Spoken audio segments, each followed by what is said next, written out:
Like Hamlet cannot escape the ghost of his father, I cannot escape Hamlet.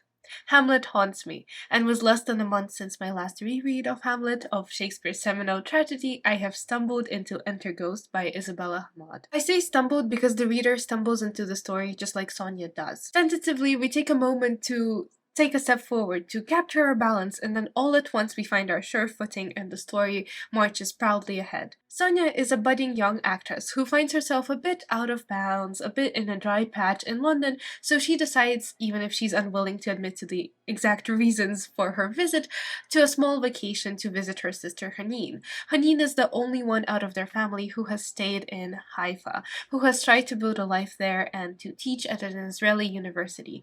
Meanwhile, Sonia, just like the rest of their family, have been trying to make a life abroad. So Sonia returns to her historic home. She feels so distanced from it, and how different it is, she remarks. After all, she hasn't been back since the Second Intifada. Well, never mind that, she thinks to herself. This is my chance to reconnect and take a well-deserved vacation. Except it isn't quite a vacation, because soon she finds herself meeting Miriam, a director who's radiant, who impresses Sonia with her directness and her let's get it done, let's get to the point attitude. So she finds herself roped in to help Miriam with her play, a West Bank production of Hamlet. At first, it's just reading a couple of lines, filling in while Miriam looks for her Gertrude, and then all of a sudden, Sonia is Gertrude. She's reading lines in Arabic, she's passionately reciting the lines to Hamlet, and she feels a closeness and a passion as she has never done before. Yet, as the play runs through practice after practice, Sonia finds herself increasingly questioning herself, her role, and her future. Will the play run successfully? And what is to be done? If that is the case, what comes after? I love a book with some well drawn out parallels, and if you're the same, Enter Ghost is the one for you. There are so many carefully drawn out, interesting metaphors and things to think about, like who is Hamlet? And who is the ghost? And who is Palestine in the situation? And who is complicit? Hamad really carefully considers Shakespeare's tragedy when she's making her own work. Just like Gertrude in the closet scene when she's confronted by her son about her complicity, we see Sonia's emotional awakening. One of the tragedy's most famous meta moments is the play within a play, the mousetrap to catch the conscience of the king. In a promotional stunt, Miriam and her troupe organize that exact performance for a group of straight people. Except then the question is, who are they trying to catch the conscience of? Is it the people on the street, the people of the West Bank, to try and get their spirit to reawaken and to set Palestine free? Or is it us, the reader? Is it our guilty conscience that needs reawakening? Are we the king, in our corruption and ambition to let things just run its course, to not rock the boat, to allow things to be as they are? Or another example, there are news of an army marching in Shakespeare's play. Fortinbras stepping foot into Denmark's territory, at first distant and then increasingly closer and closer.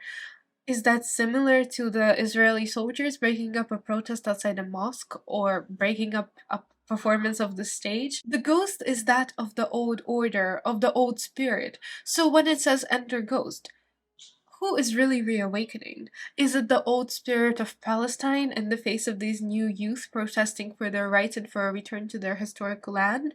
Or is it some deeper, darker human cruelty when soldiers open up fire? Enter Ghost raises far more questions than it does answers, and that in itself is a brilliant parallel because the future of Palestine, just as Sonia's future, is one big looming question mark. Sonia does not know her own future. She's deeply uncertain. She doesn't know if she's going back to London or if she's going back to her ex or if she's going to make a life for herself here or there or where. Sonia is just 30 something. She's just a young actress trying to live her life and make good and right decisions. So how is a very large group of people in Palestine and around Palestine supposed to make decisions concerning the safety of their country and of their family when there's just so much opposition? Everyone is forced to become political in this situation. Hammad tells us the story of resilience, of mothers picking up stones for their children to throw, subtle ways in which the community claim and support one another, of mothers claiming children that are not theirs until their family grows in size. Still, the word family takes on a different meaning. Sonia was the furthest thing from Palestine until she returned. I mean, she has a Dutch mother, she grew up in London. This is not an issue for her to consider. Yet when she comes comes back, suddenly the news are far more relevant. Suddenly it matters if there was a small skirmish and an Israeli soldier was killed, because that means the roads will be blocked off and there will be increasing checks for security. Suddenly it matters if there's a protest on X street, because that could be a street that she's walking in and that it might be dangerous. Suddenly it matters whether or not there's some small skirmish in the Middle East, because she's in the Middle East. Distance is no longer an issue. Distance matters. More than the unease of the news and the aggressive and unpredictable outbursts of violence, it matters because of the people. For her, Palestine was just a collection of childhood memories and maybe a comparison to her and her sister Haneen. But now suddenly she's involved in this production in the West Bank, and suddenly she has personal opinions. It personally matters to her. It's a passion. She gives the performance of Hamlet her own. And suddenly there is a specific idea of Palestine, and suddenly she sees all the ways in which her family were indeed connected to it when she thought that they had grown so far apart. They have all spent time together, sweating in the heat of the sun, reciting lines, practicing their Arabic. It matters, and this is as much an exploration of diaspora and a found community as of the other things. The novel places us in the epicenter of it all. It shows us the daily reality of Palestinians, not just the explosions that they show on the news, but the very real responses of their families, and of when people choose to stay silent and of when people choose to take action. This is why novels and fiction are far better than news or superficial campaigns, because, well, Sonia herself didn't really care until she was in that environment. Well, why should she care when it was just so far away? It was hard for her to care. She knew she had to, but she felt like, why should I? It's not exactly me. This is my life. Palestine is somewhere there in my childhood memories, and I'm somewhere here. But suddenly, when she was hands on involved, when she knew the people herself, then it mattered. And I think that, for me at least, this is what Hammad tried to show us, the things that matter. And what matters is that we are all humans. Israelis, Palestinians, we are all humans. In this novel, we see the human experience.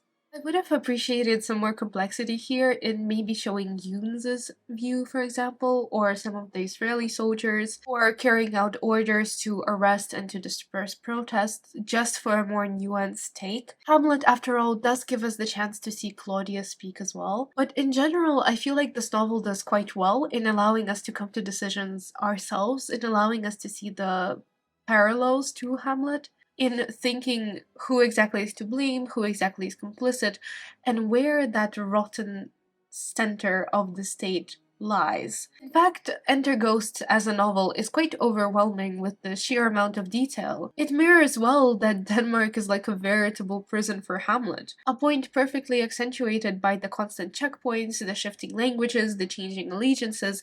The play blossoms amidst an atmosphere of suspicion. After all, indeed, it is bitter hot and we are sick at heart. Particularly interesting as techniques were quotes directly used from Hamlet and then translated into Arabic and then translated back again, loosely, because it was not quite the original Shakespeare.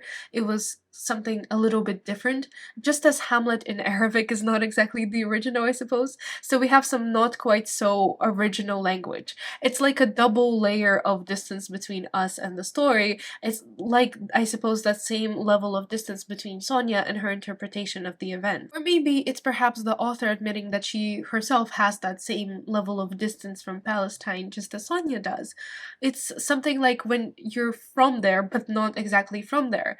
And apart from that, I also quite like that there were some apt changes when the format of the narrative changed and it became told almost like in script format. So like, this person says this person says that, with stage direction, with cues, with character descriptions. It felt very apt and interesting also to consider when exactly it changed, just like when Hamlet adopts blank verse and when he adopts a more intimate tone and there's a shift and change in register. In short, for a language and Hamlet nerd, this will be a brilliant and detailed explanation of very relevant news. The novel pays homage well to the complexity of the current situation, and the different characters all have their own different unique roles and different unique voices to contribute to the story, which is always great to see. Personally, I could have used with some better fleshing out of all the characters. Sonia is a bit like Hamlet, but a more frustrating version because she's also very indecisive. She also doubts her every decision. She exists in this state of confusion and self-questioning.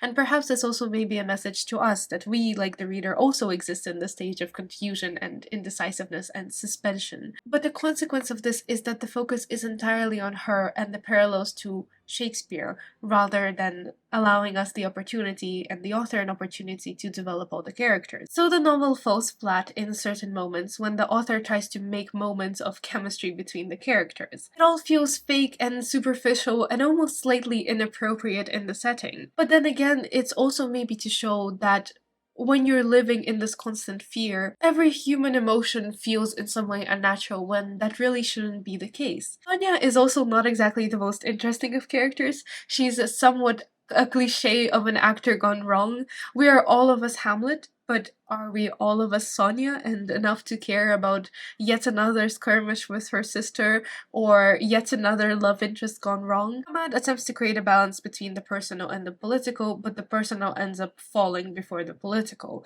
And I don't love that because in an ideal world we would see that there is room for both and the intersections in which the two take place. That's not quite the case. And we find ourselves rushing Sonia after yet another argument with her sister, like, yeah, okay, we get it.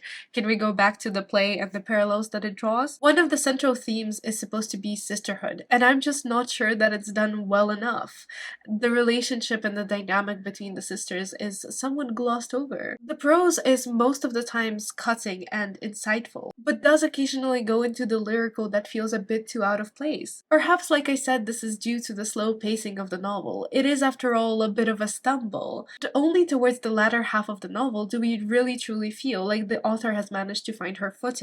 It requires a lot of patience, but for me at least, I felt like the effort was worthwhile. Enter Ghost is heartbreaking and smart.